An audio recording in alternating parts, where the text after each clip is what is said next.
In fact Laxman sir చెప్తానే ఉన్నారు, analyst గారు ఆయన క్లియర్గా చెప్తా ఉన్నారు, పూర్తి స్థాయిలో అన్ని రకాల ఎంక్వైరీ జరగాలి అనేటువంటి మాట. లక్ష్మణ్ మీ మాట ఏంటి?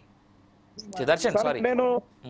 సార్ మేము ఉస్మానియా యూనివర్సిటీ డిబిఎస్ఏ విద్యార్థి సంఘం పక్షాన ఓయూజేఏసీ పక్షాన సిఎంఆర్ కాలేజ్ లో భద్రత లేకుండా యాజమాన్యం నిర్లక్ష్య విధానాల వల్ల, అంటే మహిళలు విద్యార్థులు చదువుకునేటువంటి వాళ్ళ హాస్టల్లో ఎలాంటి భద్రత లేకుండా ఈరోజు యాజమాన్యం ఆ కాలేజ్ నడుపుతా ఉన్నది.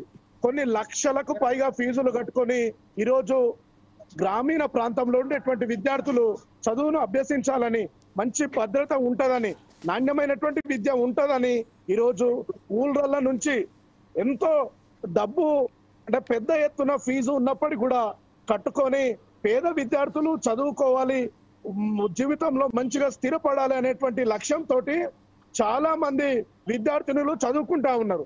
ఇలాంటి అంటే సిఎంఆర్ కాలేజ్ యొక్క నిర్లక్ష్యమైనటువంటి విధానాల వల్లనే అక్కడ పనిచేసేటువంటి భద్రతా సిబ్బంది వాళ్ళు నిర్లక్ష్యంగా వ్యవహరించారు.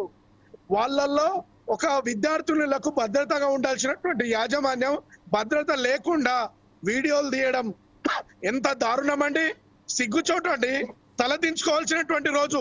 మహిళలకు రక్షణ ఇవ్వాల్సినటువంటి ఈ యొక్క కాలేజు మహిళలకు రక్షణ లేదు. మహిళలు ఈ దేశంలో గాని, ఈ రాష్ట్రంలో గాని మీరు ఒక్కసారి లెక్కల్ని గమనిస్తే ఎంత శాతం వరకు ఉన్నారండి? అంటే ప్రతి నేను ఈ సందర్భంగా గుర్తు చేస్తా ఉన్నాను, ఉస్మానియా యూనివర్సిటీ విద్యార్థులుగా ఓయూజేఎస్ పక్షాన సిఎంఆర్ కాలేజ్ను ఈ రాష్ట్ర ప్రభుత్వం సీజ్ చేయాలని చెప్పేసి ఉస్మానియా డిబిఎస్ఏ విద్యార్థి సంఘం పక్షాన డిమాండ్ చేస్తా ఉన్నాము. రెండవది, గర్ల్స్ హాస్టల్లో ఆ వీడియోలు తీసినటువంటి ఎవరైతే ఉన్నారో వాళ్ళ మీద చట్టపరంగా చర్యలు తీసుకోవాలి. వాళ్ళ మీద నాన్ బెయిలబుల్ కేసు పెట్టి వాళ్ళను శిక్షించాలి. ఇదే క్రమంలో నాకు ఆ కాలేజీని రద్దు చేయాలి. ఇదే క్రమంలో భాగంగా మహిళలకు రక్షణగా ఉంటాము అని చెప్పేసి తెలంగాణ రాష్ట్ర ముఖ్యమంత్రి రేవంత్ రెడ్డి గారు దీని మీద స్పందించాలి. మహిళలు బాత్రూమ్లలో స్నానాలు చేస్తుంటే కెమెరాలు పెట్టి వీడియోలు తీయడం అనేటువంటిది సిగ్గుచేటండి, తలదించుకోవాలి. యావత్తు ఈ ప్రభుత్వం ఏం చేస్తున్నది, కాలేజ్ ఏం చేస్తా ఉన్నది, చాలా ఆవేదన కలుగుతా ఉన్నది, చాలా బాధ కలుగుతా ఉన్నది. మహిళలకు రక్షణ ఏది, విద్యార్థులకు రక్షణ ఏది, ఏం చెప్తా ఉన్నాయి? కాబట్టి ఇది ఆషామాషా విషయం అసలే కాదు.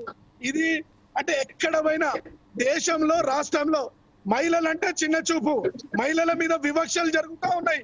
మహిళల మీద మొదటి జనరేషన్ విద్యార్థినిలు చదువుకోవడానికి వాళ్ళ ఊళ్ళ నుంచి ఫీజులు తీసుకుంటున్నారండి. అదే సిఎంఆర్ కాలేజ్ లో సంవత్సరానికి ఎంత ఉంది ఫీజు? కొంత లక్షలకు పైగా ఫీజులు తీసుకుంటా ఉన్నారు కార్పొరేట్ స్థాయిలో.